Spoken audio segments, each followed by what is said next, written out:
Here. Weaver. Here. Yusefian. Here. Mayor Draymond. Here. Let's see. What is our item? Our item is the flag salute, and that would be Mr. Weaver. Please join with me in our flag salute.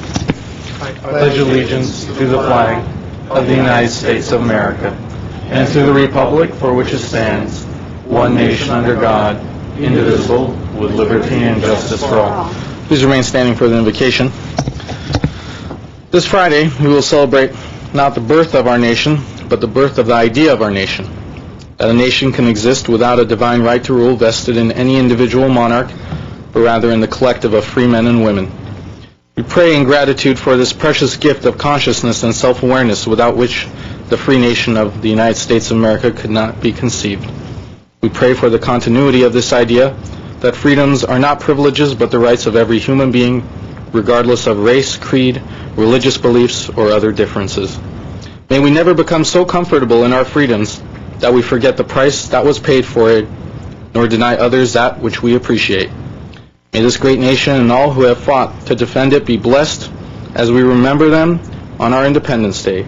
We pray and ask that you look after all of your children, and that this government of the people, by the people, and for the people shall not perish from this earth. Amen.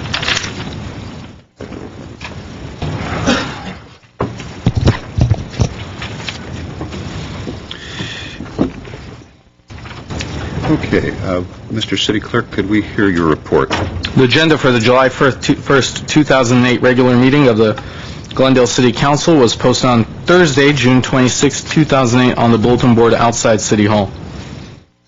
Thank you. And could we hear the first item? Under presentation and appointments at 3A is agenda preview for the meetings of July 8, 2008. Thank you. Mr. Tatalian. Good evening, Mayor Draymond, members of council. For the July 8 meetings, there are no meetings or there's no items on the Glendale Housing Authority or the Glendale Redevelopment Agency agendas. There will be a joint Glendale City Council, Glendale Redevelopment Agency, and Glendale Housing Authority meeting. There will be a public hearing regarding a proposed affordable housing project for property located at 3685 San Fernando Road, known as the Vassar City Lights Project.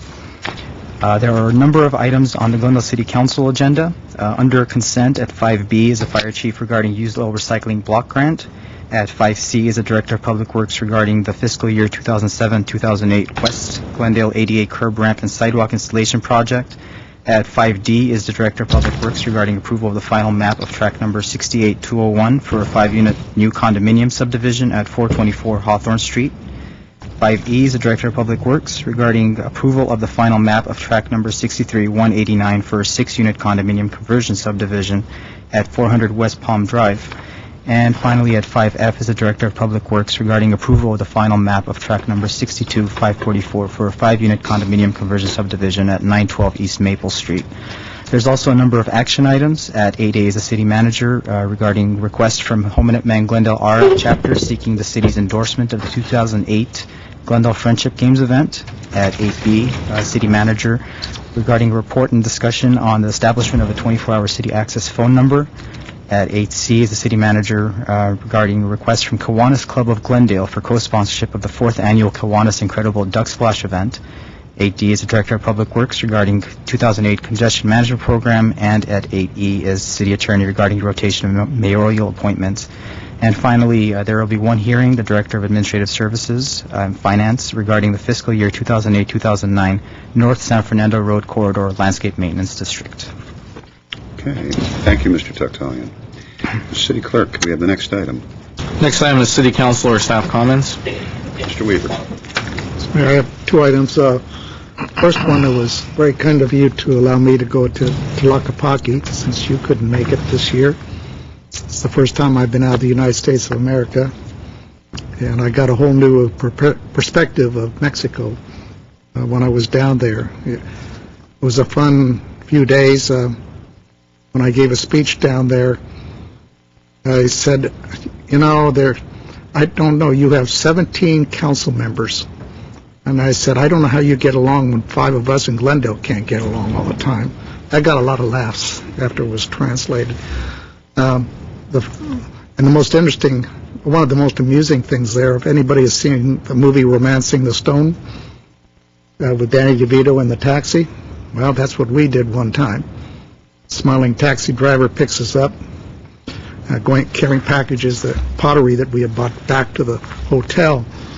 And my friend got in the front with a big box, hit the rear view mirror, knocked it off. and the driver just laughs about it, and he's going down, he's trying to hold the rear mirror up so he could see where we're going, and the rear, and a truck almost slammed into the back of us. From there on, he was cutting in and out of traffic. And then he got there and says, $3. That's all it cost. But we were all laughing the whole way because that's exactly what it reminded me of Danny DeVito in that Mansing the Stone movie. But it was very entertaining. The people from Tlaquepaque apparently will be coming up here in October. And I invited the mayor to come up in December. He may be taking up on it. We made a bet I'd learn Spanish and he'd learn English in the next 12 months. So he'll probably win on that one. But it was good. And I did get 2 plaques to bring back from down there. One from the Chamber of Commerce, and it's all in Spanish. So I can just show it to you. And All right. Perhaps Mr. Like Quintero to see could it. translate. yeah, tell us what it says. Somehow I think you caused an international incident. I did? Jeez, I don't even speak the language.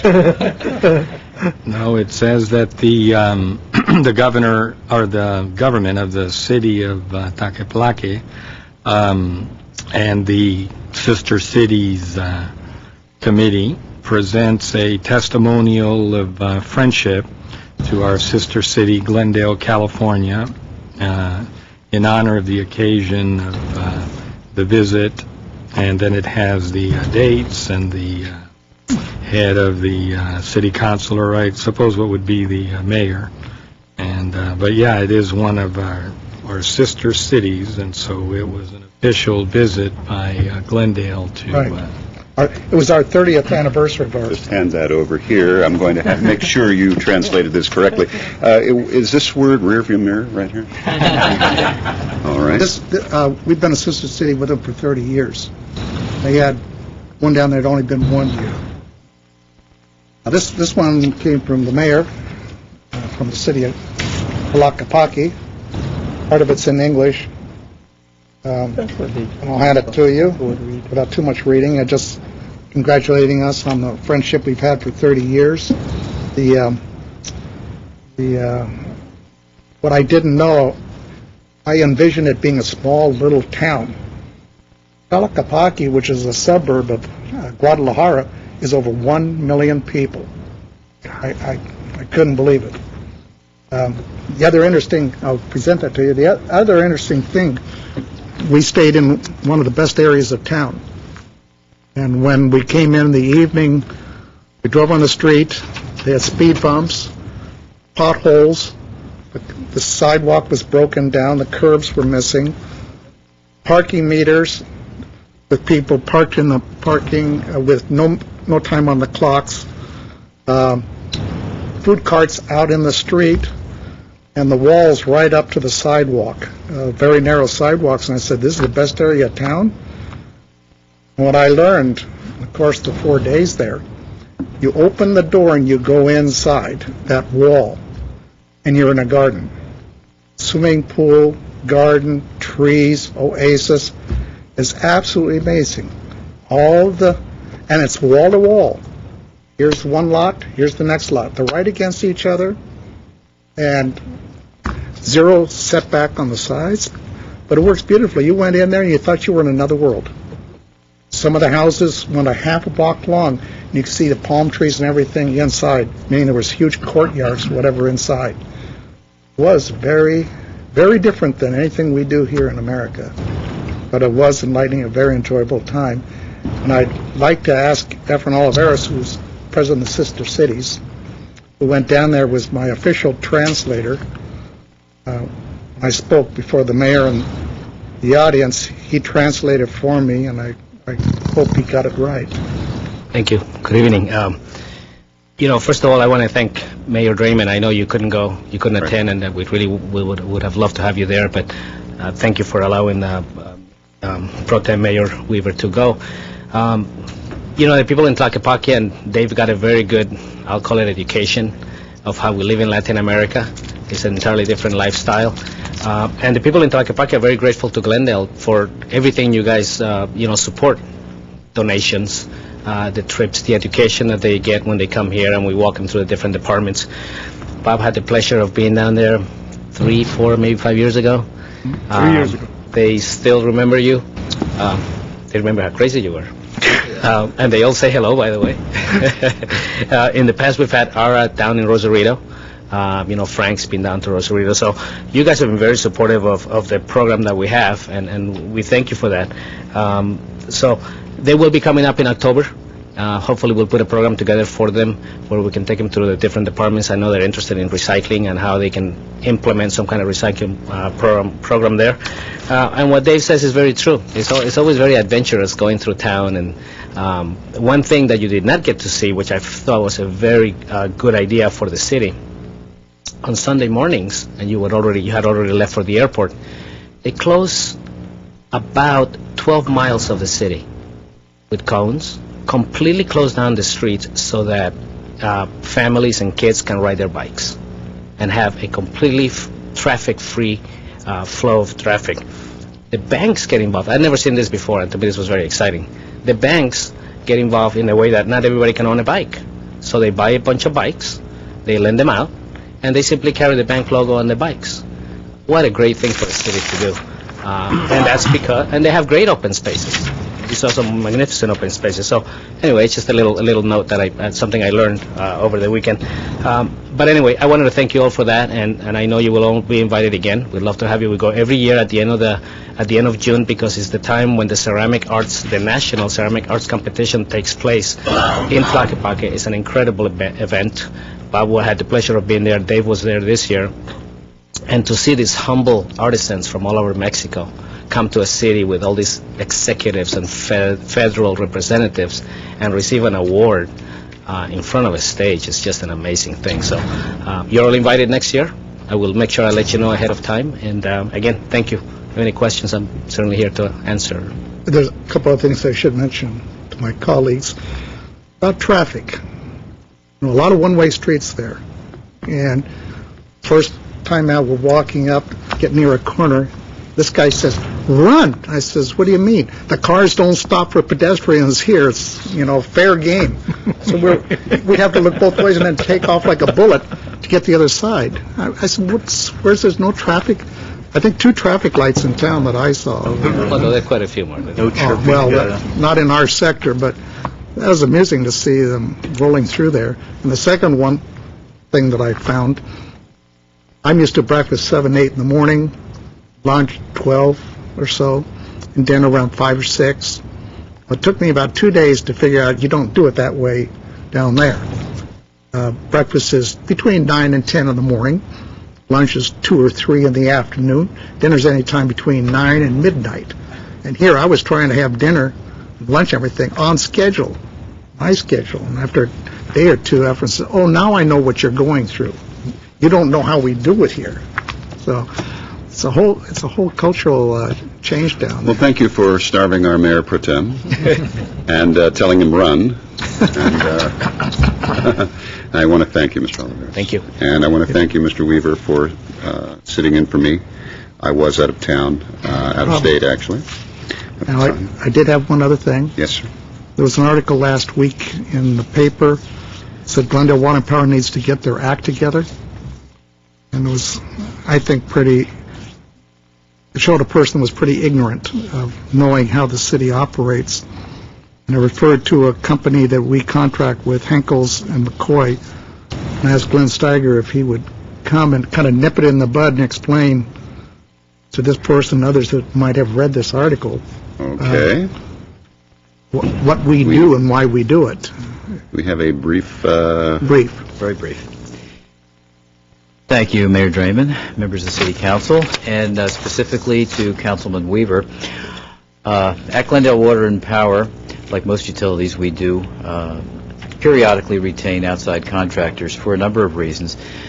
Most specifically to either provide expertise that we don't have or haven't fully developed, or, and most of the time, this would be the main reason, is to augment our existing workforce so that we can maintain stability in the number of outside workforce people that we have. And that's the case with Henkels & McCoy. Henkels & McCoy is providing a number of different functions for us right now that are related to the increase in capital expenditure that we're going through right now, primarily to increase voltage levels so that reliability will be improved throughout the city.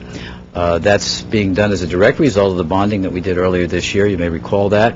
And generally, when we do additional work above and beyond the norm, we'll bring in outside contractors so that we can do that. And then when the workflow comes back down to what we would consider to be normal, we then bring the work back into just using our own workforces. So that's why we're doing it. Henkels & McCoy is a very, very competent contractor. We've used them many times. I've used Henkels & McCoy in other parts of the country, so that's why we're doing it, and it's a normal practice, and I think it's serving Glendale very well. And Burbank is doing it too, right? Yes. Thank I you, just Mr. want the Stein. public to understand. Appreciate that. Thank you. Okay, anything else, Mr. Weaver? No, that'll do it. Okay, anyone else? Mr. Najarian. Thank you, Mr. Draymond. Mr. Mayor, I'd like to update everyone on a couple items at the MTA. The Board of Directors, in their ultimate wisdom and excellent display of judgment, were kind enough to appoint me to the second vice chair position, the MTA, and that means this year's chair is Mayor Villaraigosa, the following year is Supervisor Kanabe, and the year after that, I'm still around, I will be the MTA chair. When I say still around, it's obviously contingent on my remaining on the City Council and being elected to the North County's representative position on the MTA. So we look forward to some great opportunities from the MTA for our transportation needs. And speaking of transportation needs, I'd like to let everyone know about a excellent new bus line which has been initiated. It's a rapid line. Rapid lines are very unique in the MTA system. There are those big red buses with they're called articulated. Almost looks like two buses have been spliced together. This bus makes limited stops, and it stops right on Brand Boulevard. Brand, for those downtown workers, those attorneys, let's say, who want to go downtown to the courthouse or to the Disney Performing Arts Center, and it goes further actually down to the Jewelry District. The bus stop is at Brand and Milford, then Brand and Broadway. It is a limited number of stops. This bus has priority over the intersections. It has a transmitter that will keep the light green, if at all possible. Going the opposite direction, you can get on the bus at the same locations on Brand, and it'll take you right into downtown Burbank with only 3 or 4 stops along the way. So it's an excellent opportunity. It's much quicker. Numbers. Yes, it's the line 794. Excellent opportunity to ride the bus. Don't be afraid. Gas prices are crazy. It's $1.25 to ride, and the day pass is $5. All you can ride. Certainly worth it. It's coming right down our signature street of Brand and can whisk you to the courthouse and to the downtown, to Chinatown, and to the further beyond to the Jewelry District. So give it a try, folks. It's a very great opportunity. Lastly, Mr. Mayor, I was fortunate enough to attend the Holy Family's Midsummer's Night Cuisine event this last Sunday, put on by the Holy Family High School and Elementary School. Unfortunately, it was bittersweet because we were saying goodbye to Father Joe Shea, who is moving on and being transferred to a parish in Simi Valley.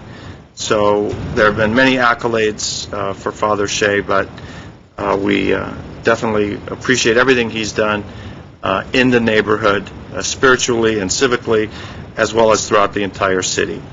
So we're going to miss Father Shea, but he's moving on to another parish that maybe needs him more than we do. Thank you, Mr. Mayor. Thank you, Councilmember Najarian. Mr. Yusefian. Thank you, Mr. Mayor.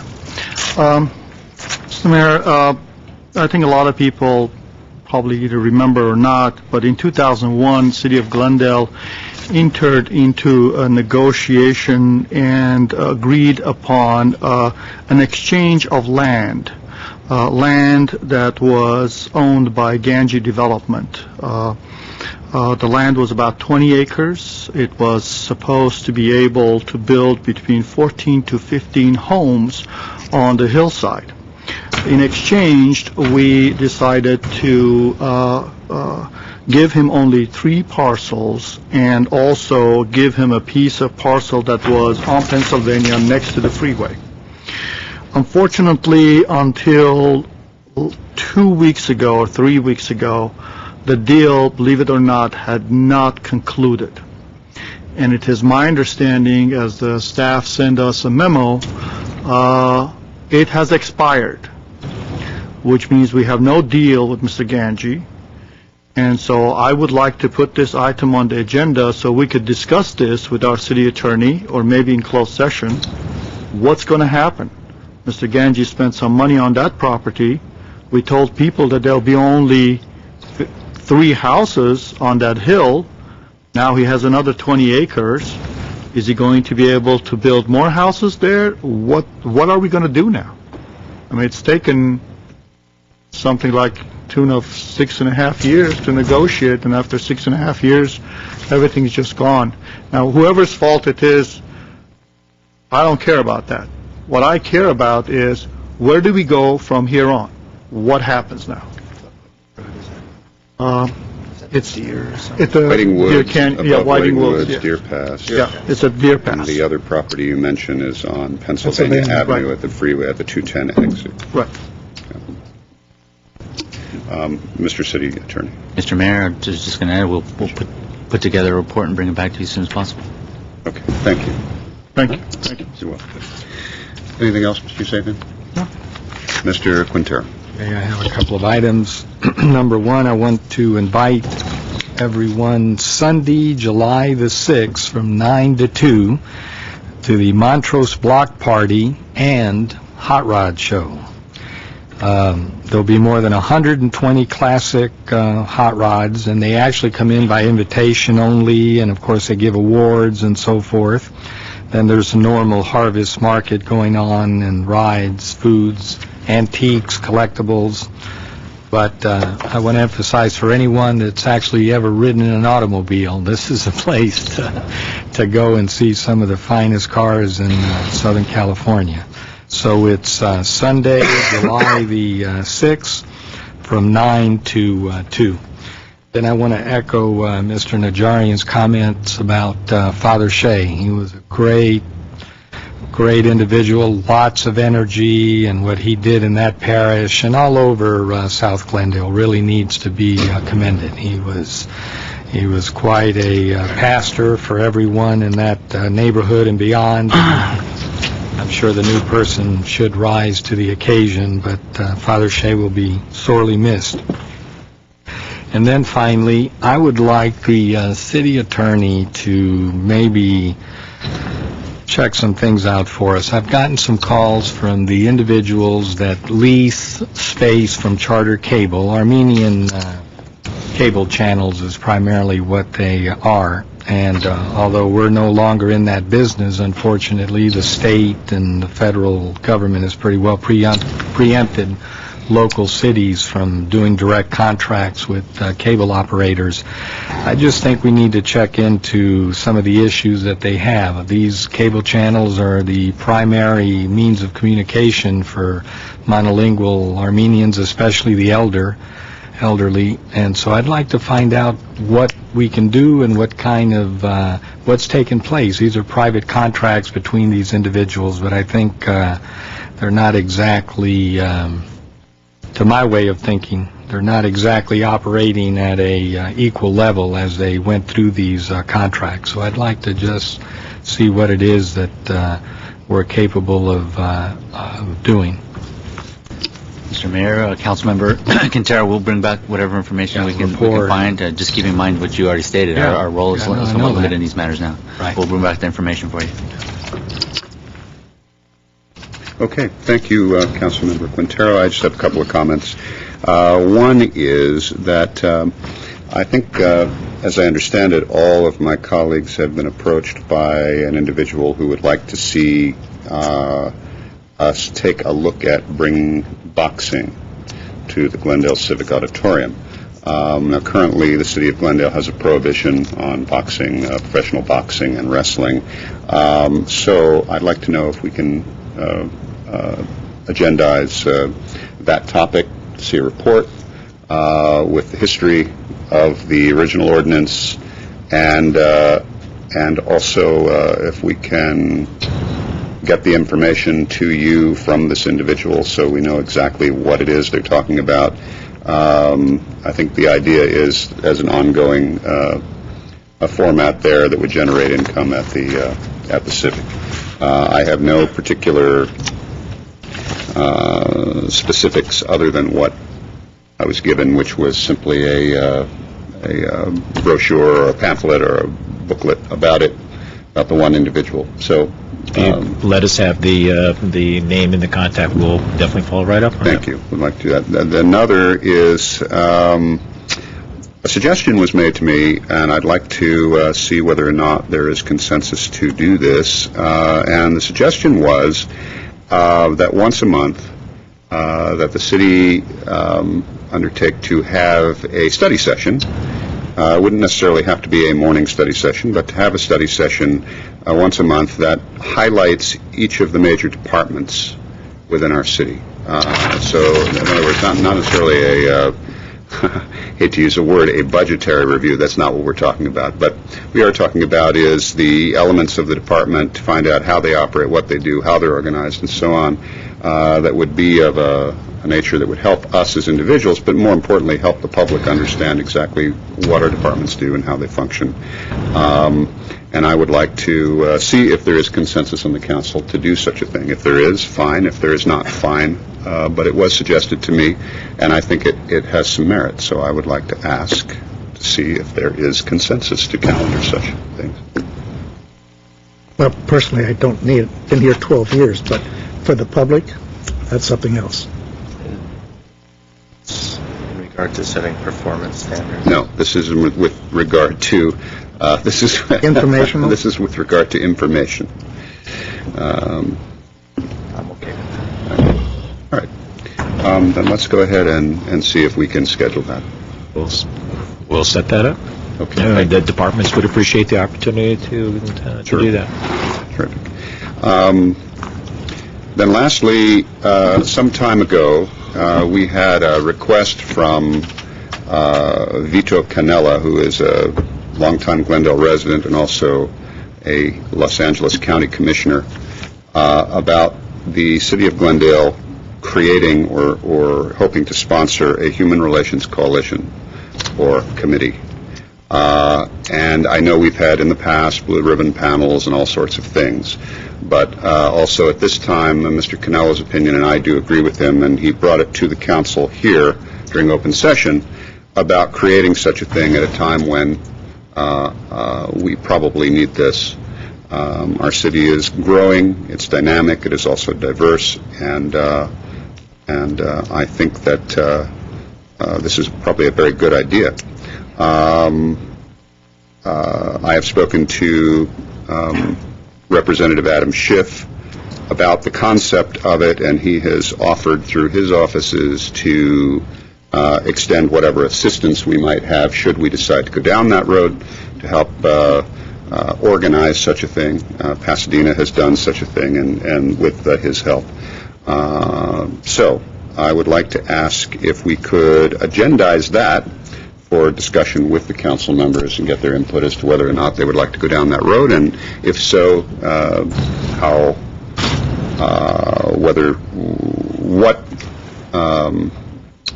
what kind of formation that kind of a group would take, whether it would be a commission or a coalition or a committee or what have you. But I would like to agendize that. So, and that is it for me. If I have no other staff, yes. You know what? I don't know what, but I bet you're going to tell I me. have one more thing. All right.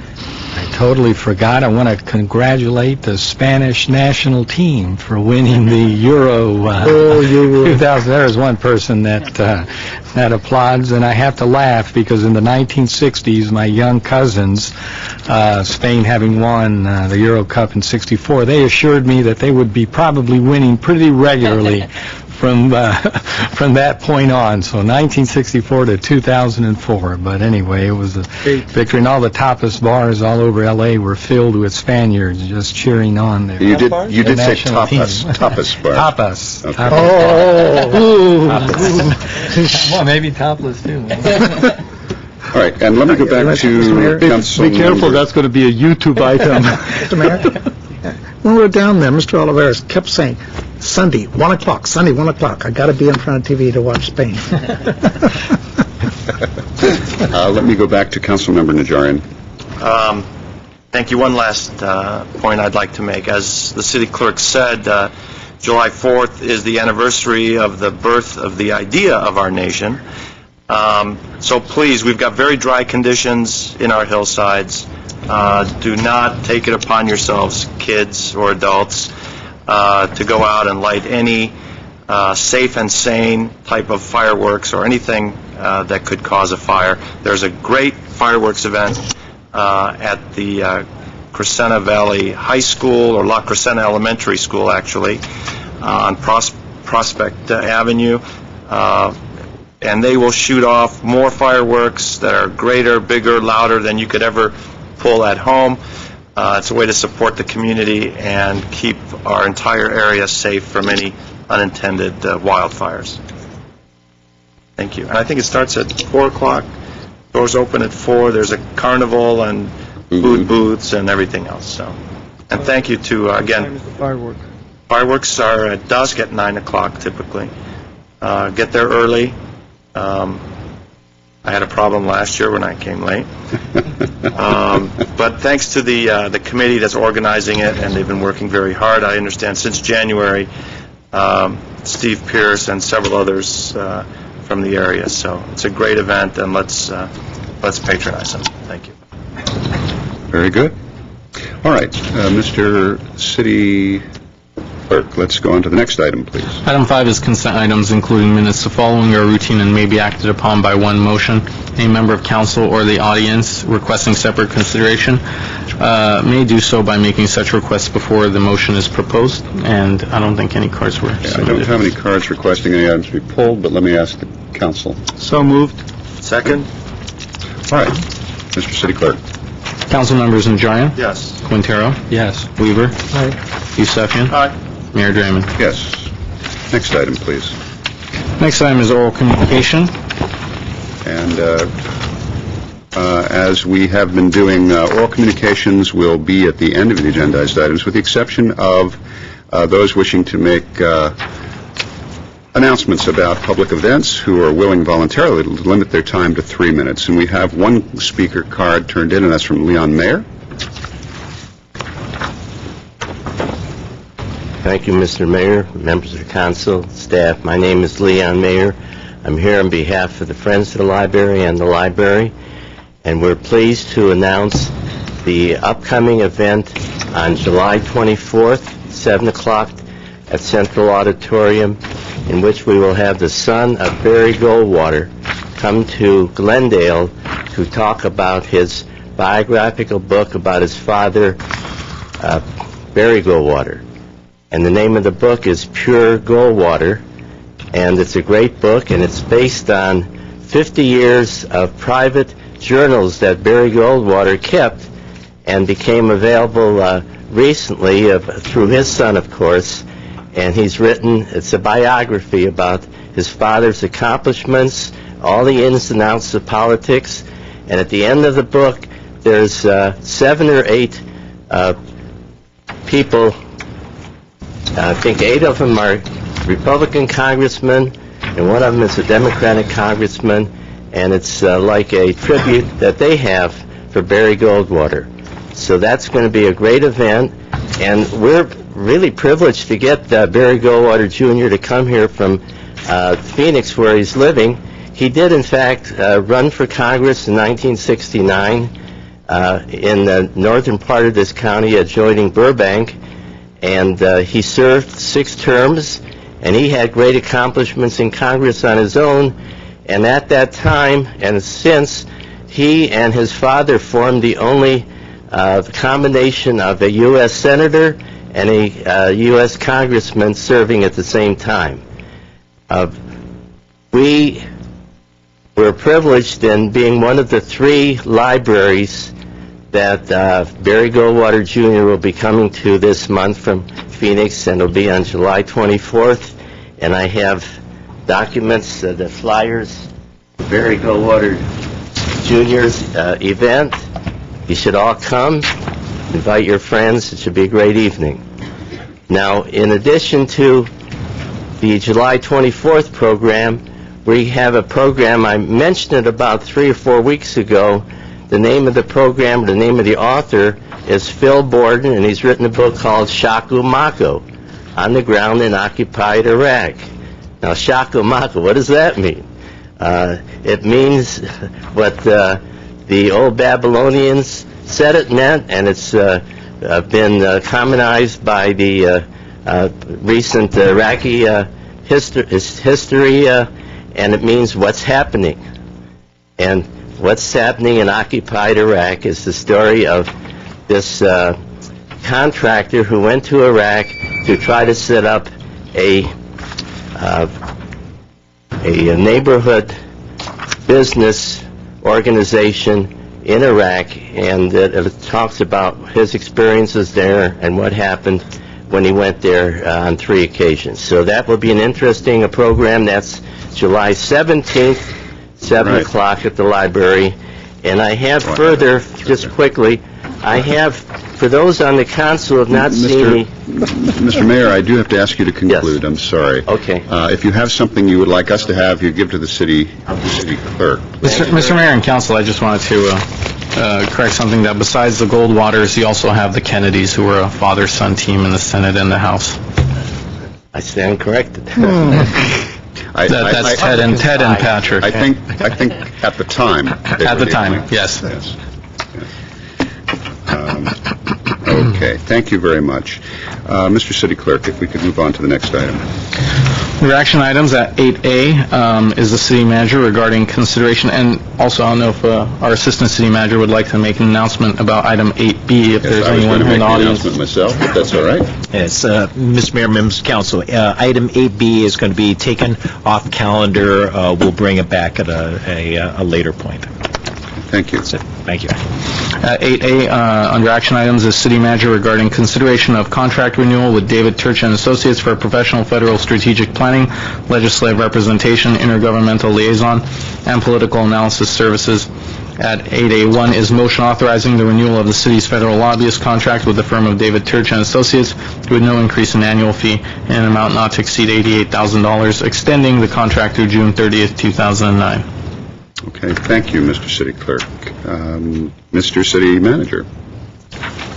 Mr. Mayor, members of council, the Assistant City Manager, John Tictalion, will make this report, and we have Mr. Turch in the audience if there's any questions.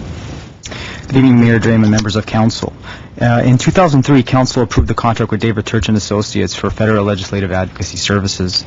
Based upon the existing contract's provisions, this contract is being presented to council on an annual basis for consideration of renewal. Over the last 5 years, David Turch and Associates has assisted the city in securing over $5 million in federal funding. In 2008 alone, the city received earmarks totaling over $1.1 million through the 2008 Consolidated Appropriations Act. That consisted of $653,000 for the Interagency Communications Interoperability System, better known as ISIS, and $500,000 for grade crossing hazard elimination within the city of Glendale. In February of 2008, David Turch and Associates planned, organized, and scheduled a city trip to Washington, D.C., led by Councilmember Ara Najarian, who was the mayor at the time. The delegation met with Congressman Adam Schiff and the offices of Senators Dianne Feinstein and Barbara Boxer to discuss the city's fiscal year 2009 project request, which the council had authorized in January. We also met with officials from the Department of Justice's Office of Justice Programs to discuss the process by which the city would collect the $653,000 for ISIS. Preliminarily, we recently learned, as a matter of fact, late last week, that Congressman Adam Schiff, as a result of our going out there and submitting our project request to them in January, has actually secured $1 million for the City of Glendale's Foothill Regional Forensics DNA Lab, which was one of the projects that was authorized by council. Mr. Church actually is in the audience, and he'll touch on this after the report's completion. David Church and Associates has continued to be responsive to Glendale staff's request for research and information, and the city has benefited from their established network with elected and appointed federal officials. As a result, staff proposes to continue services with David Church and Associates at the current contract rate, which will not exceed $88,000. The contract will be for a 12-month period ending in June 2009. It's important to note that this remains unchanged from previous years. And again, David Church is in the audience to answer any questions you might have and possibly provide a brief legislative update if you'd like. Okay. Let me go to Mr. Weaver. Thank you, Mr. I'd Tuckton. like to move 8A1. And we have a motion and a second. I have one speaker. Before we go to the speaker, though, let me ask Mr. Church whether or not he has any update for us, and if so, listen to me asking a lobbyist to keep it brief. And Any more millions coming? if you would, please, if you could elaborate a little bit on Adam Schiff's announcement. He was kind enough to call to let me know. I'm very appreciative of him for his hard work, and also Councilmember Najarian for carrying the ball on that one from the city end. But if you could update us, that would be wonderful. Well, Mayor Draymond, members of the council, and citizens of Glendale, I think the one thing that we missed is that in addition to obtaining money, we do some other things, and one of the things that I would point to, and I need to have the exact language, in Safety Lou, we had a provision that called for the Chevy Chase Drive closure project, and that was turned out not to be in the city's interest. We needed to change that wording, and we're pleased to say that as part of the Technical Corrections Act to Safety Lou, which the President has now signed, that provision now reads, the Transportation Improvement Project near Chevy Chase Drive, Glendale. So we're pleased for that accomplishment.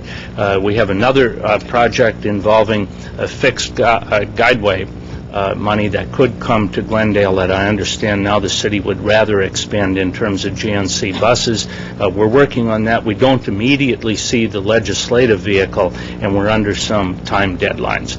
So besides the money, I'm pleased to say there are other accomplishments as well that do involve money, but only secondarily or in an ancillary way.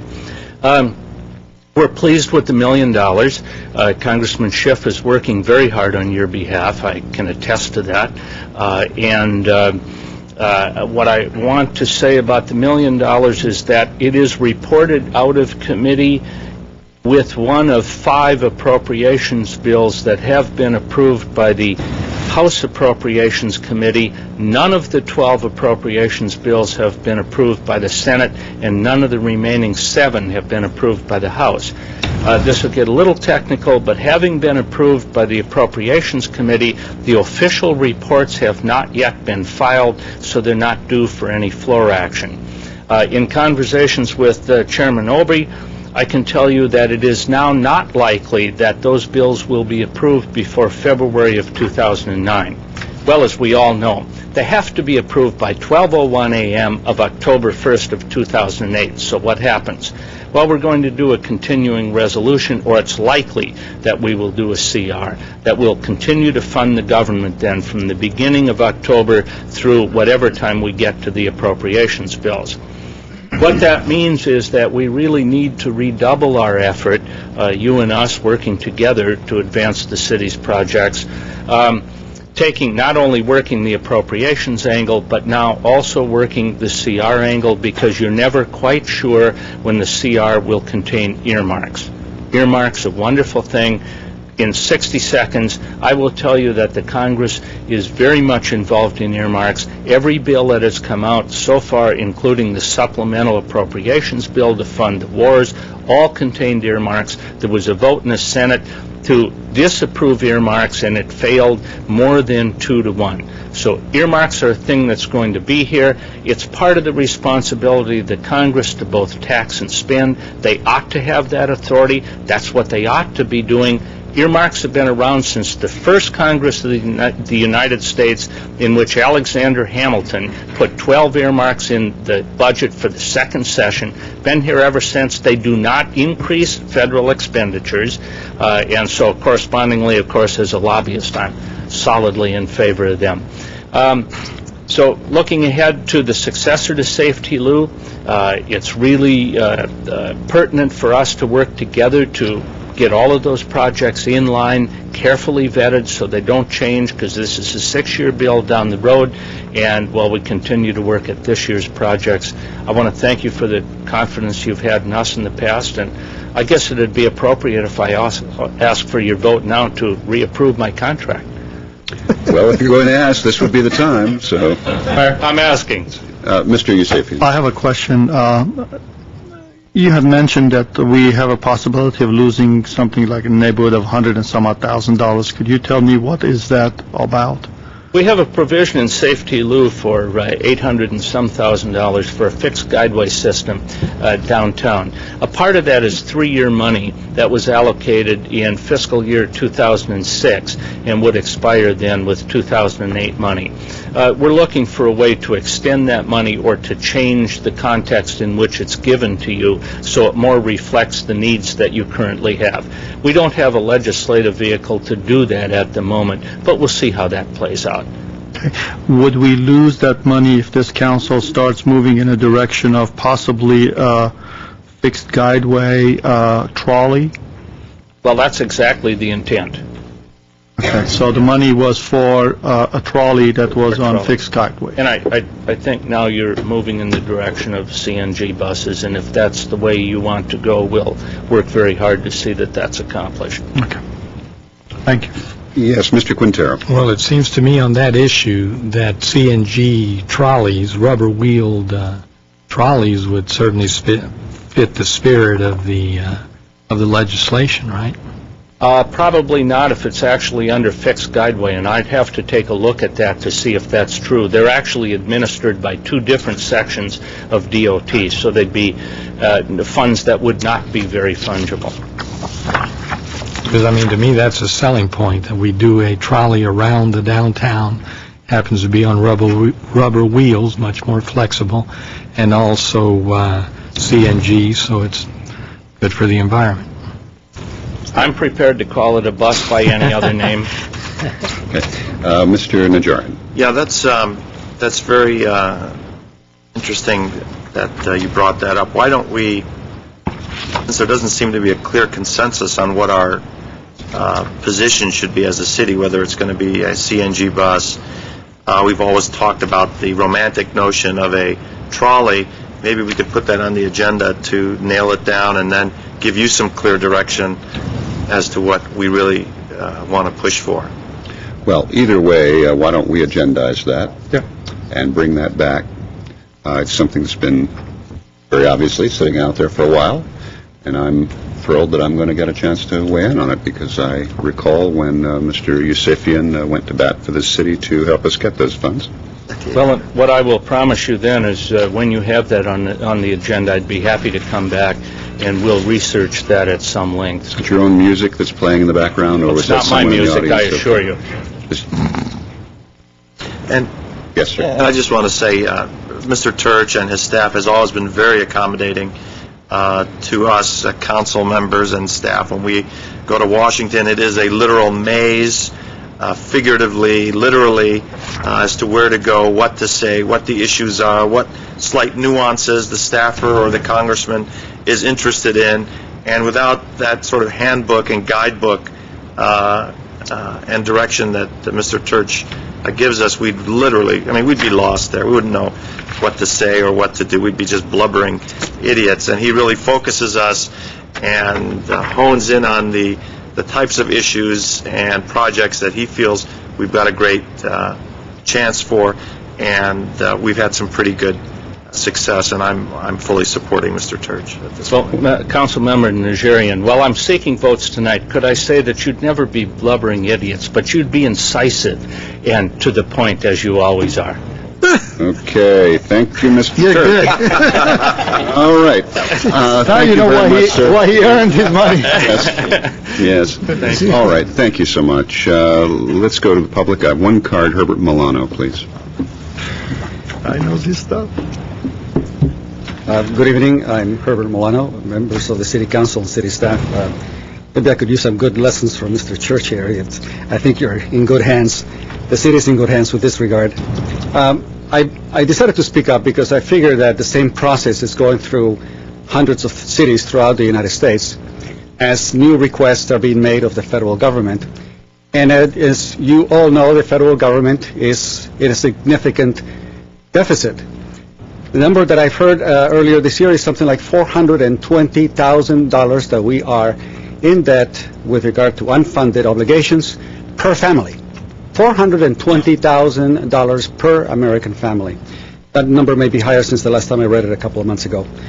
The issue, of course, is that some of these requests are for the discretionary budgets, I guess, that is available at Congress. It's $24 billion of it. And of course, along those, there is some pork that cities feel that they should get. In this case, the city of Glendale has the desire for a streetcar. And, whether it is absolutely necessary, of course, you guys have to debate this. But of course, money for the B-line comes in for some of these, the work that Mr. Church is doing. Parks and Rec, $1 million for the swimming pool. Synthetic turf, literacy programs.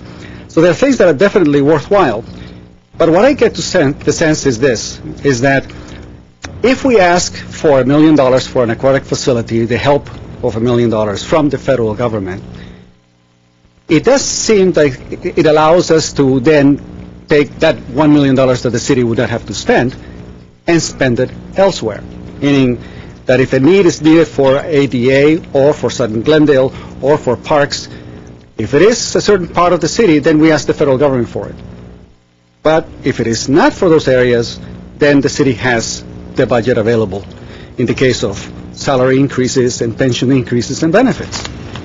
And I think that is a trend that I think is troubling, that we need to approach the needs of the city first from our own budget and see what it truly is available and left over for pensions and benefits. But as we continue to ask the federal government for more and more of these funds, obviously you figure that if you don't do it, somebody else is going to take, your share of the pie. But at some point in time, I think that cities throughout the United States and city councils should actually show that there is a significant concern with the way the country is headed, and the way the state of California is headed, and the way the county is headed, and the way the city is headed. Major deficits and unfunded obligations. Thank you. Thank you, Mr. Milano. All right, that is the last and only card I have on item 8A. Do we have a motion and a second? There's no further comment? Mr. City Clerk, pardon me. Councilmember, I'm promoting you to the legal department. I'm not sure if that's a promotion, but with all due respect, I decline. Motion withdrawn. Council members, Your movement, that is, not this motion. some of my best friends are lawyers, it's okay. Council members Najarian? Yes. Quintero? Yes. Weaver? Aye. Yusefian? Aye. Mayor Draymond? Yes. Next item, please. We're back to oral communication. Discussion is limited to items not a part of this agenda. Each speaker is allowed 5 minutes. Council may question or respond to a speaker, but there will be no debate or decision. The city manager may refer the matter to the appropriate department for an investigation and report. Thank you, Mr. Kasakian. Our first speaker is Dr. Espiritu.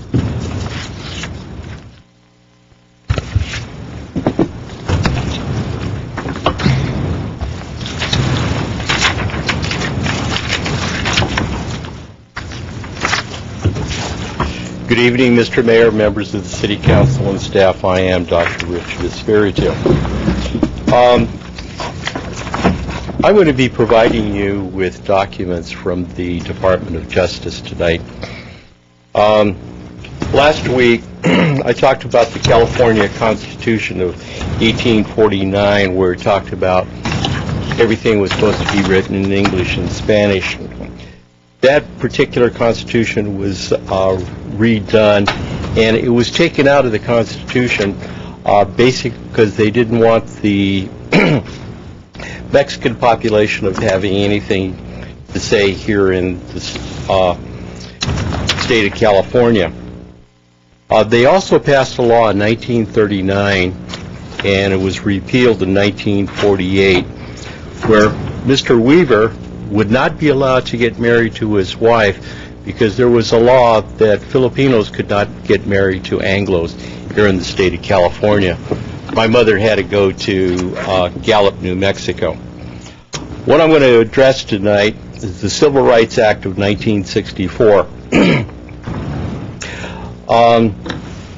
I think I approved last week, and again, once again today, that this city does receive large amount of federal funds. One of the things that they talked about is that in the Civil Rights Act of 1964, that if it is proven that an entity, a city, is discriminating against people of different origins, funds can be terminated, and also appropriate legal actions can be taken. This document that I'm giving you, which is addressing the Civil Rights Act, it also refers to Executive Order 13166. Executive Order 13166 talks about federal financial assistance, and it talks specifically about failing to provide meaningful accessibility for people with limited English proficiency. The federal government put out guidelines on December the 11th of 2000. They talk about significant numbers of percentage of population. That percentage of population is 5% according to the Federal Registry of the population, or 1,000 people, whichever is lesser. I think here in the city of Glendale we do meet that, except that we would not have to provide translators or anything else for people who speak Visayan or Langao because we don't meet that threshold. It also talks about written documentation that has to be provided, and it also talks about interpreters. I want to read from you what it says about interpreters because it's very interesting.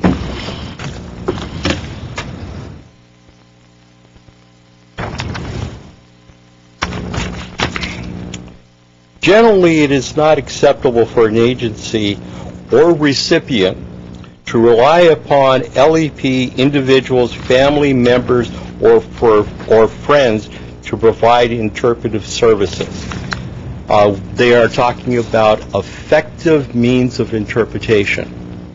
What I'm going to give to you tonight, gentlemen, is enough documentation for you to have some interesting reading regarding the Civil Rights Act of 1964, referring back to Executive Order 13166, and also from the Department of Justice, further information regarding Executive Order 13166. As I was a pain in the neck about the Americans with Disability Act, I will once again be a pain in the neck about the people with limited English proficiency. I will come back and back until this item is put on the agenda, it is revisited, and we start complying with the laws. So, Mr. Kasakian, I'm going to give you this. I'm also giving you an extra copy that I'd like you to provide copies to various other people, including the police department. And Mr. Mike Whitaker. Mr. Mayor, it would have been nice to introduce Mr. Mike Wiedeker as a person who is filling in for Mr. Zern, since most of us here, the audience, don't know who he is. I happen to have had the opportunity to meet with him and share a couple of coffees with him. Thank you. I think you just did. Okay. Yes, sir. Mr. Mayor, before council requests direction on this item or inquires about it, I just want to inform you that the city attorney's office, my office, and the city manager's office are working in coordination in coming up with a language accessibility policy for the city. I'm sure Mr. Espiritu knows that at least in the city clerk's department, we made great strides in making the materials for elections available, as well as recruiting bilingual, at times trilingual and quadrilingual volunteers at various polling locations, and we don't deny anyone translation if they give us adequate notice. Oftentimes what will happen is a person may come up to us at the council meeting or 15 or 20 minutes before and say that they require a translator, and we can't accommodate that, just as we can accommodate someone who requests sign language at that very moment. Or Braille. Or Braille. Or Braille, that's right. But with adequate notice, we will provide those. We'll make every effort possible and turn every stone. Thank you for the clarification, Mr. Kasakian. And just as a restatement, Mr. Garcia, we learned, I won't bring the video back, but we learned, and I believe it was the February 6th meeting of 2007, this council voted on an ordinance related to interpreters and translators. You might want to restate what was voted on. I was not here, so I didn't vote on that. But with the exception of Councilmember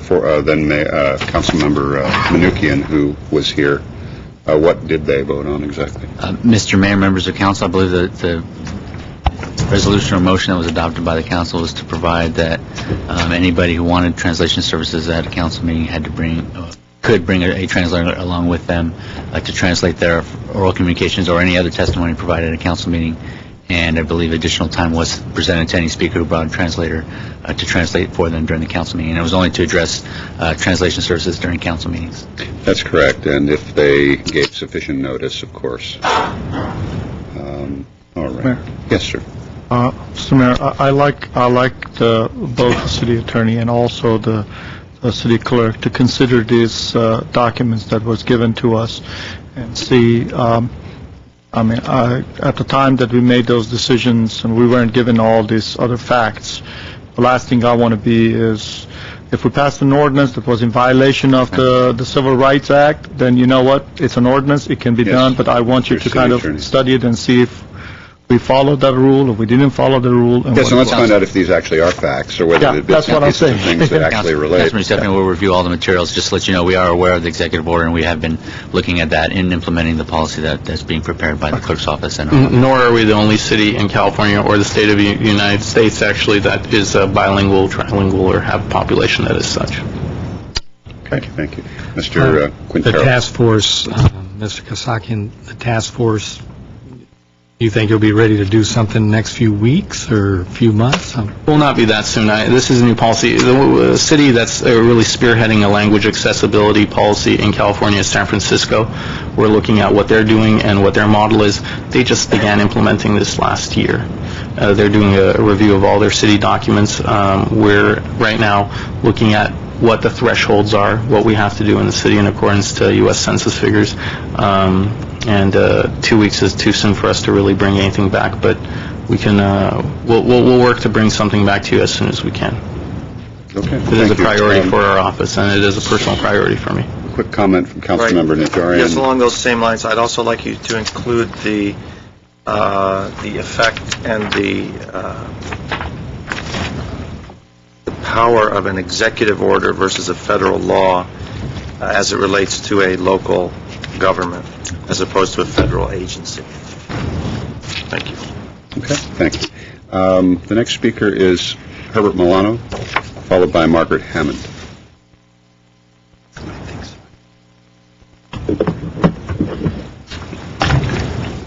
I think we have a presentation. I mean, it might.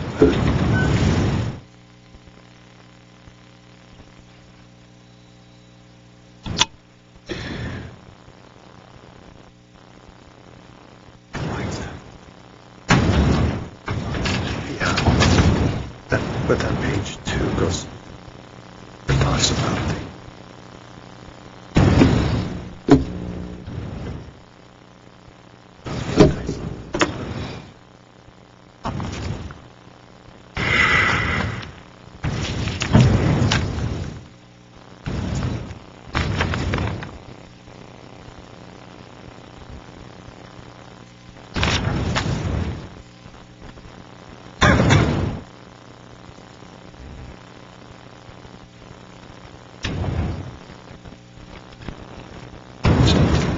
There's 3. Good evening. My name is Robert Milano, Mayor Drayman, members of the City Council. Every year, as you proceed to make decisions with regard to the budget of the City of Glendale, you are presented with information by the city staff upon which you need to make some very tough decisions and choices. I would like to present to you information that is not necessarily presented to you in this way, basic information on trends. And I think that there is information that must be presented to the general public with regard to the state of the city and the trends that have occurred. This data comes from the CAFR, the Comprehensive Annual Financial Report, from the budget, and from the Bureau of Labor Statistics. This is Glendale. It says that the ultimate test of a moral society is the kind of world it leaves to its children. Let's see, where's my next? Here we have the population from 2000 to 2008 increased roughly 3.5%, from 200,000 to 207,000. During the same period of time, the consumer price index went up by 25.8%. But the general government expenses for the city of Glendale went from 74 million to 367, 110% increase.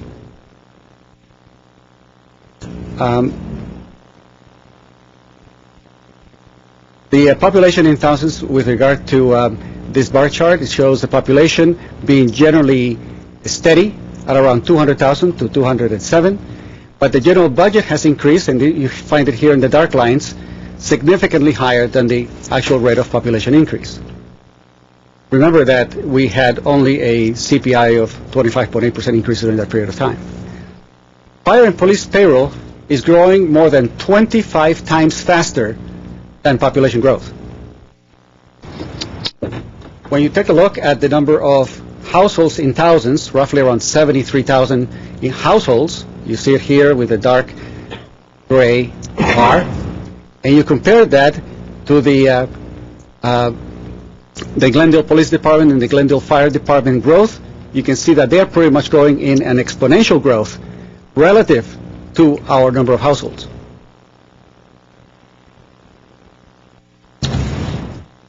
Police payroll increases are not justified or do not appear to be justified by the crime trends. A downward trend in violent crime since the mid-1990s. Here we have violent crime for the city of Glendale since 1996, and it has been on a steady decline since well before that. Are we safer with the police staff increases? There's been no significant improvement since the additional staff augmentation started in 2004. So here is a trend since 1995, a fairly steep decline until around the year 2000, 2001, and the augmentation occurred roughly around here, and there's been basically no change. In other words, are we getting our money's worth for the increased expenses that are basically occurring in police? Borrowing, in the meantime, has increased to over $400 million, and the interest on that is $20 million per year. Nearly uncontrolled increases when you compare the general budget and to long-term debt. Long-term debt being in the gray area. Pension obligations now are over $1.2 billion. Billion as in federal government type billion. It increases by $70 million annually nowadays. And here's a comparison of the total government costs. And look at the gap here back in 2002. Look at the huge gap we now have here in 2009. I'm going to use the PowerPoint instead of this. And I'm running out of time here. Uncontrolled overtime pay leads to huge annual gross pay. upon which future pensions are calculated. Pension payments are over $20 million a year now. These are the yearly pension costs in millions of dollars. You got about 20, 22, 24 million. With higher payroll and higher employee benefits, less money is available for public improvements. Here's La Cañada northbound at Glendale Community College.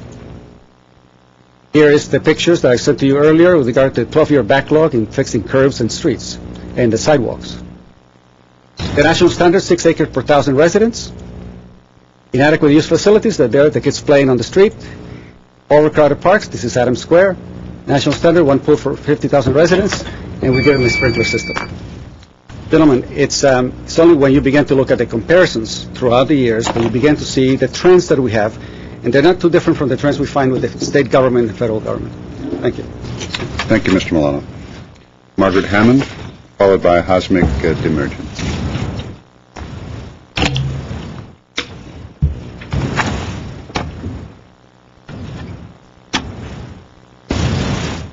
Margaret, why don't you wait just a second? So It's okay, she can go ahead. Settles down 1 second here, and we can actually see you. Thought everybody was leaving the room. No, we wouldn't do that. I got up.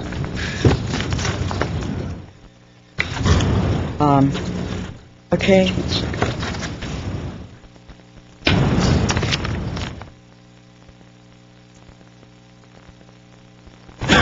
All right, Margaret. Why don't we go ahead? That's all right. We'll credit back a couple of moments here. Go ahead, Margaret. My name is Margaret Hammond, and I'm a resident of Glendale. Good evening, Mr. Mayor, members of City Council, staff, and the public out there, the audience. This is something that I'm really, really hot and heavy about, and it's the business of the pool that we need. We're proposing putting in a stop sign at Dunsmere. Sorry, Margaret. Bit of an interruption. What sorry. did I? Talking about the pool. The pool at Pacific Park is desperately needed.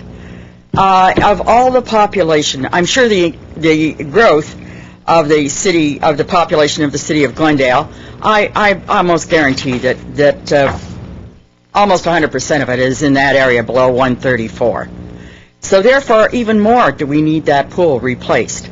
I mean, it never should have been taken out. It was a beautiful park, and it should not have been replaced with acres and acres of hot cement. I mean, I was there to a meeting a couple of weeks ago on the pool thing. I couldn't even walk on that cement. I couldn't even go outside to see where they were talking about putting the pool in, and I knew the area where they were talking, but I said I couldn't go out there. It was so dang hot. You talk about it being a hot stovetop. That was it. And we've got to get that pool. Now, the thing is, there was money from CDBG. There was a proportion, an amount of $1.2 million. And I believe $325,000 was taken out of that and given to Homontanian to buy a building, which will not benefit the south part of Glendale. I believe that is where we should be putting in that pool. And for the kids, you ought to see the kids. There they were playing baseball that day. They sure could have used to go for a swim in the pool. They were just about wiped out because it was like 100 degrees. Now, I want people, I know the meeting is coming up on the pool, and I left the paper at home. I just got the notice today, and I know there's another meeting coming up on this pool. And I can't remember if it's July 9th. We'll announce it. And I'm sorry, it's got to be announced. We've got to get people interested. It's very important. Now, the other thing that I'm hot and heavy about, again, of course, I'm back to, I call it the town center. They call it Americana. The business of how much money we're going to get from that. I believe last week Councilman Yusefian said we were going to get, was it $1.25 million? And we were supposed to get, or $1.5 million? And we were looking at, when he was mayor, he was talking $3.5 million that we would be getting from the Americana. And I believe now we're still paying on the $48 million bond and $3.5 million a year. It's like you and me paying for our next door neighbor's mortgage for 30, is it 30 years? I think it is.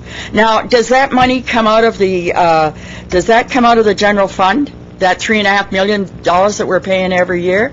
And when are we ever going to get any money back?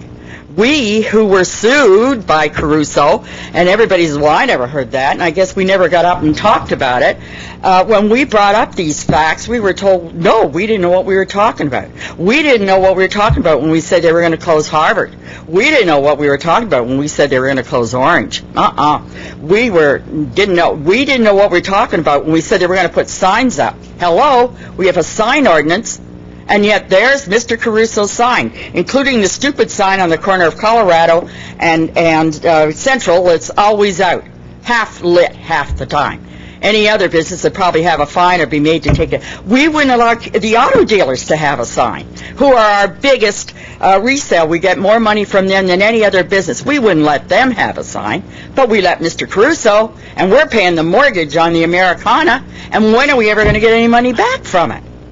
And, I mean, it's absolutely ridiculous.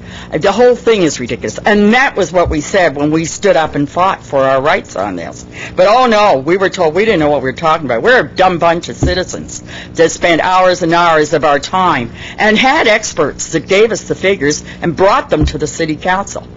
And we gave us the brush off. But that's okay. The people of Glendale are going to see what they're going to not get for all the money they've spent. Thank you. All right, thank you, Margaret. Have a safe and happy 4th. Well, I think that was in order, gentlemen. Let's go to House McDemers. Good evening, Mr. Mayor Draymond, council members, staff. My name is Hasmik Demirjian. I'm here again for the same candlestick issue. I'm so disappointed that the council didn't come to any conclusion after 1.5 years of our coming and begging here. And I know a couple of council members, they were concerned about design immune. So I'm going to have a clip from TPC hearing of April of 28, where Commissioner Welch had the same concern about the design immune. And he asked Ms. Sansoni, she was in charge of the hearings, and she's a general counsel of public work. And I just want to play that clip. Commissioner Welch, we have reviewed the new alternative as far as what design immunity protections the city would have, and just to clarify, that design immunity comes into play if there's a challenge to the city's design of this particular stretch of road, and we have reviewed it with traffic engineering, and because it's a recommendation from our in-house experts that this is a viable alternative and it provides the same amount of safety, if not more, than some of the other alternatives that have been considered, we're satisfied that it would protect the city's design immunity. Okay. Mr. Chairman, I just want... So you can see it is protected if it's not more, all the mitigation measures that have been suggested by the traffic department. And the report, last week's report, also it was signed off by Ms. Sansoni. And she was involved, she's the city attorney, and it says General Counsel Public Works. And she was involved from the beginning since the city held our occupancy permit hostage. She was in charge of it, and she started trying to resolve with our attorney, and she was present with all the hearings. And with all due respect to Mr. Garcia, she should have been here to testify, and that it's too bad that she wasn't here to answer your concerns and your question. And Mr. Councilmember Najarian, it hasn't been 3 years for the candlesticks. Maybe you're confused. We used the 3 years during construction without the candlestick in and out of our driveway with no problem. Public Works placed this candlestick December 2006, and we came here the following week, on December 19, 2006, and it's been it took 1 year the council to take an action and to send us to TPC, and took another 6 months, for them. And they did work so hard to resolve it, and finally they came to conclusion. It's too bad that it didn't get anywhere. And it's not just us, Mr. Council Member Najarian. It's not just us who wants to remove it. I submitted a petition with 240 signatures, asking to remove it. And 140 homeowners were from the immediate neighbors outside Fair Oaks community. So I'm requesting the council again to reconsider, Mr. Quintero and Najarian to reconsider, and if you guys can put it on the council's consent calendar and, get it approved so we can, close this section of our life. It has been so many, you guys made our life so miserable, but hopefully you guys can put an end to this. Thank you. Okay, thank you, Mr. Mergent. We have, next speaker is Rita Unikian. I think she stepped outside. He opened the door. Adjourn. Nice try. I would go on to the next speaker, but she is our last speaker. Well, was our last speaker. Okay. Mr. Unikian, you're up. Followed by Harut Emergent. Hi, how are you? My name is Rita Unikian. I have lived in Glendale since 1989. First of all, I am single parent and have volunteered at the Glendale schools for 12 years. The reason of my concern is to ask the city council members to please consider looking into rent control, especially for all low-income residents in Glendale who are struggling to make a living. I have handouts that I needed to distribute to Glendale residents to sign and support my cause. Thank you for your consideration. Sorry, nobody here translate and wait. Somebody translate is here. Doing good. But I think I'm good to speak English. Please, my council members, remember, all the time I'm here, but last time when I'm home, because when it's meeting is another day, is the TV show at this meeting, I'm see it, and Mr. Bob Yusufian. I think you not understand because already I'm understand rule for city. Right now I'm understand everything. Maybe last month I'm not very well good understand. I know it petition. I know it for attorney. I find it good attorney for this code for Venice City Hall. They give it to me 9,200. I know it is very hard because I find it good attorney, but some area is not held for resident because it's like it for work in city. That's why a little bit hard for me, but I'm tried. I think I'm find it, and everybody is helped because this is not for my this decision. I think this is not my wish. This is for everybody, for resident. But I know it for you understand for what's going on. That remember last time you said Persian magazine, newspaper. No. That's part I'm just told for the Glendale, please, Glendale resident. I like everybody, or I like it for rent control in Glendale. I know it for city is said 13,000 signature for one times at least vote this country. That people's signature, but not yet. When is when I'm find it attorney, but I'm not told that magazine. Just I'm said very soon. I'm told where or when or who is helped for that petition and rent control. But just I'm said meeting every Tuesday, 6 o'clock or 7 o'clock, come here and to it for council members for the rent control in Glendale. That part. I'm not told anything. My honors, the best people for over there. And right now I'm tried for rent control because I have a lot of signature. I'm not told everybody give it to me signature, but everybody. I have a one paper. Why? Because I'm thinking I think I'm very smart woman because I find that people, because 13,000 is very, very hard for me. Just people's signature, that paper, when it start, come here, April 29, that paper I'm give it to council members. That paper sign it everybody, or name and address and telephone number. I know it. When I find that petition attorney, I hope, wish, that time I'm called for people, and then I'm said that paper is not very good. This paper is good. That's why I think it's easy. Then second, when you said, Mrs. Unica, you not said you not come, but I know it, which one you told me.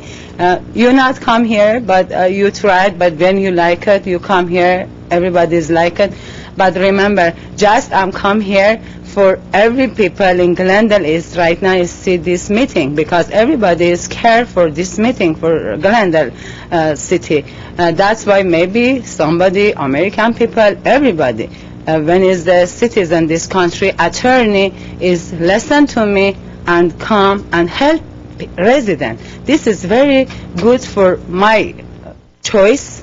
I know it, you know it, for rent control, people is angry or sad or anything, but first of all, this is for a star for me, because everybody, good people and attorney is see at this meeting, and that's why I find that attorney. Thank you very much. God bless. Thank you. All right, Harut Demerjian.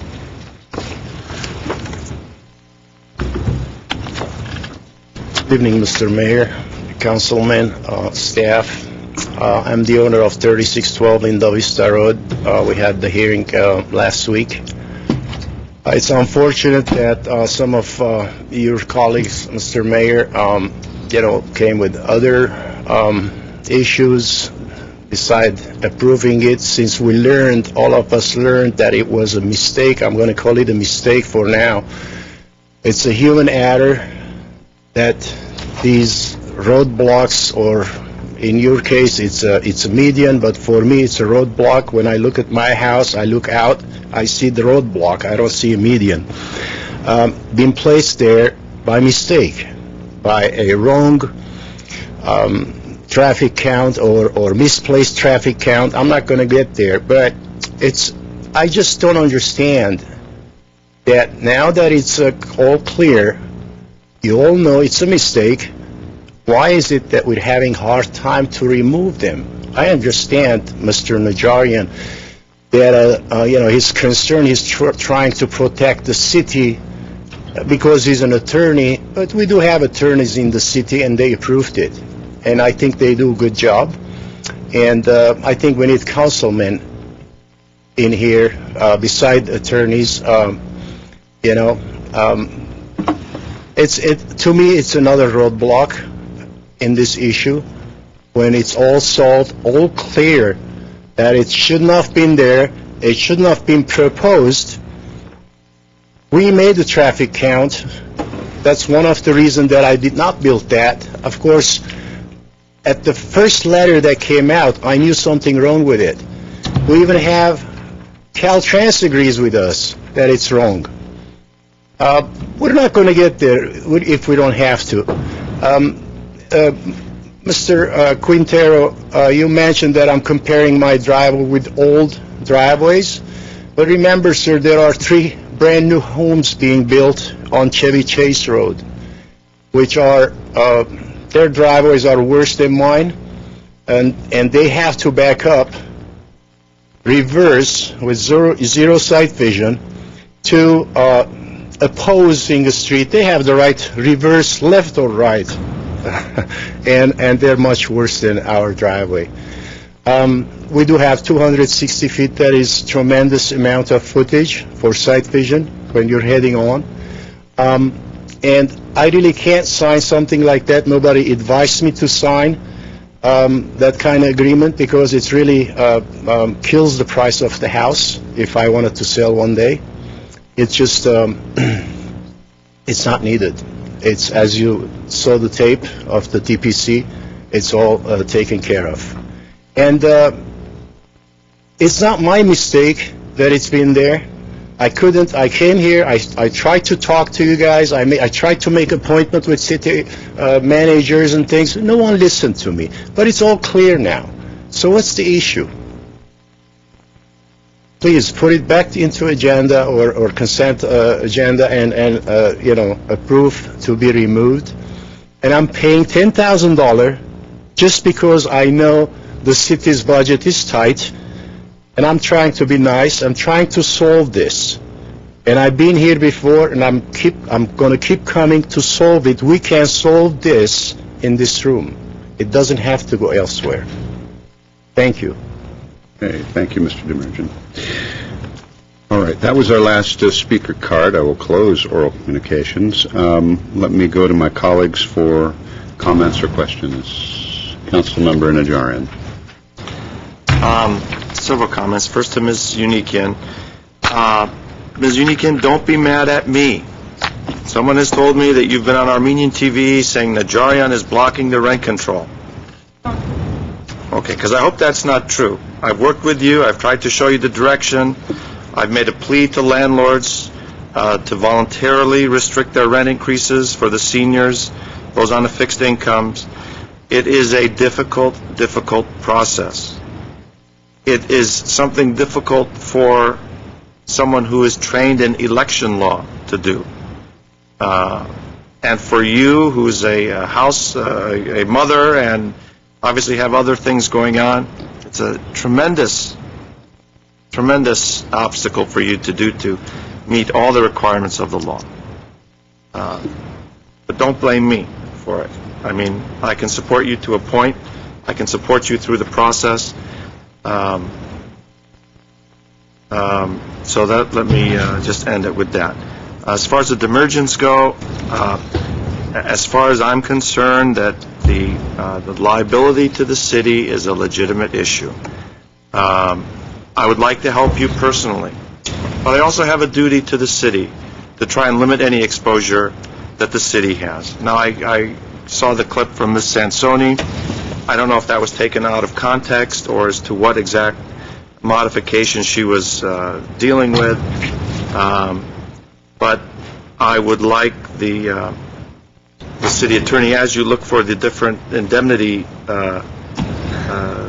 cases where there's been indemnity agreements, I would like a I'd like your brief and your best opinion as to whether there is a design immunity issue. Someone tells me that there's no way, no how that the city can be held liable for any action, any accident upon our removal of those sticks. That's okay with me. But let me tell you, people drag the cities and municipalities in for nothing. Metrolink is being sued for that train accident where it was a proven first-degree murder on the person that tried to do that. They will try any angle to find a deep pocket. I just want to protect the city. If someone can assure me that the city has zero risk in this, I'm fine with it. And as I told you, I respect the TPC's opinion as to the traffic issues, but on the other hand, very closely related is a legal issue.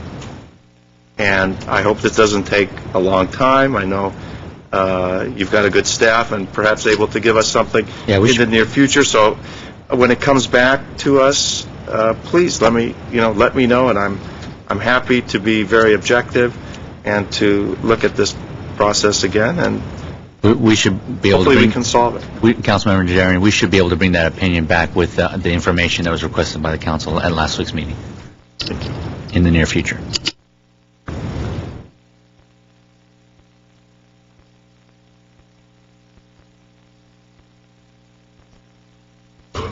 Thank you, Mr. Najarian. Mr. Yusefian. Thank you. I would like to suggest a recommendation. As you talk, Mrs. Unikian, as you talk to some of the people, maybe it'll be helpful if you give them your phone number. I also would recommend, as somebody who has been in the trenches and working for issues, you can't do it alone. You need to have a committee. You need to have several people helping you. This is not a one-man operation. Heck, Glendale Galleria couldn't get this done when they were trying to appeal the town center. They brought in 200 people from another state to collect those signatures. And they paid them. So this is not an easy task, I'm telling you that, and I told you that from day one. I think the problem that is being created is some people in their zeal, they got that ad, they were at the city hall on Tuesday.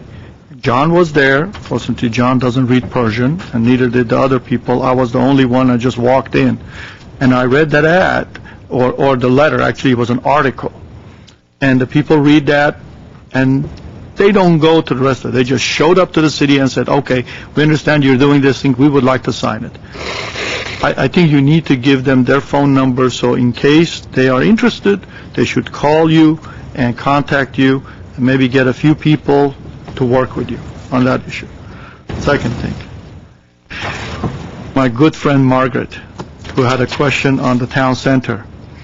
See, the problem is I have given this speech for so long that I remember the numbers by heart. Let me give you the numbers. Sales tax is $1.5 million. Whatever sales tax we get from Americana, we use for the city. It does not go to pay any debt. It is not for any other thing except for general fund to be used.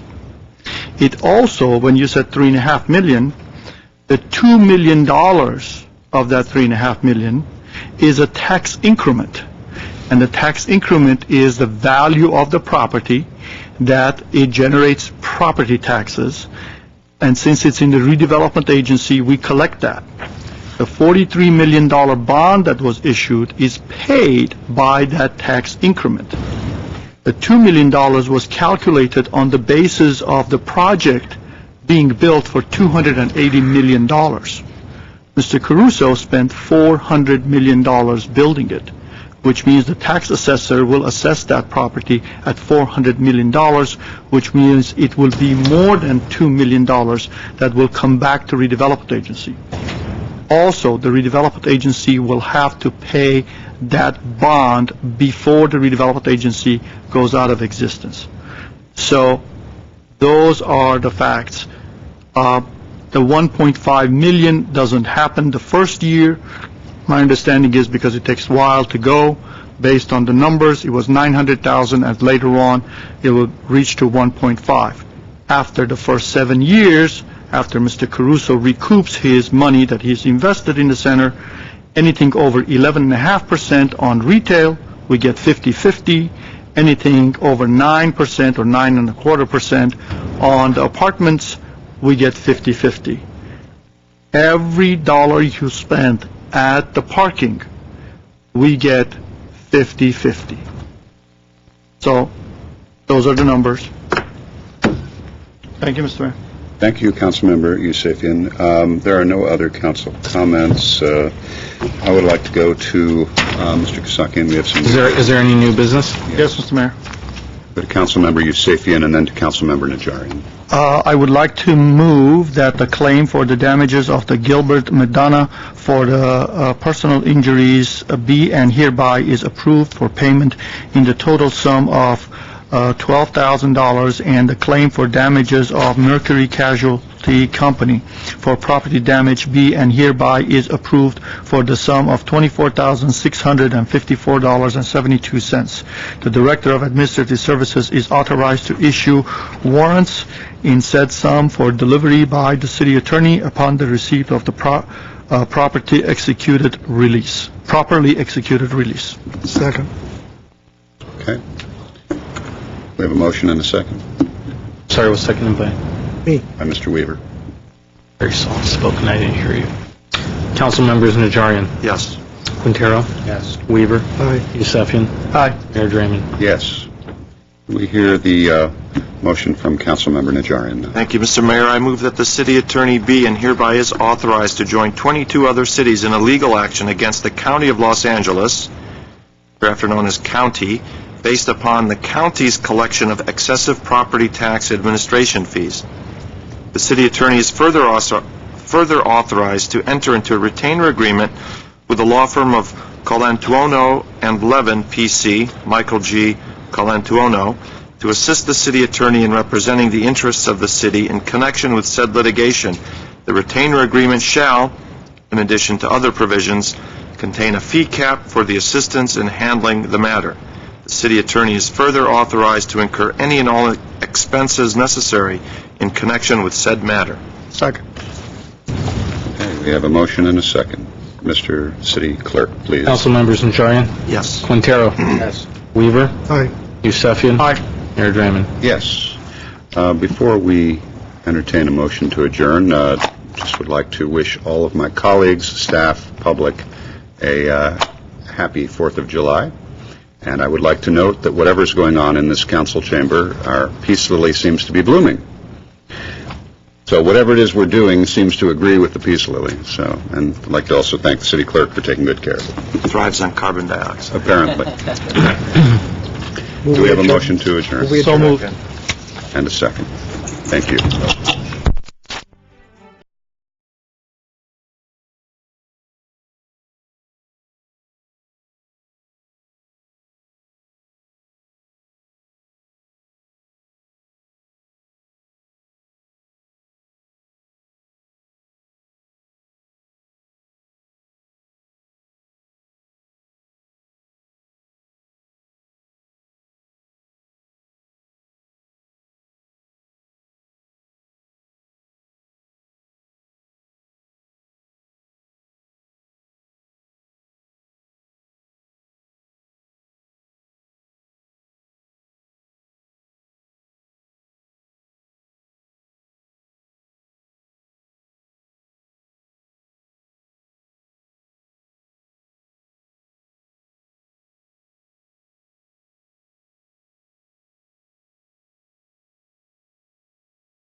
Hey, y'all ready to hang?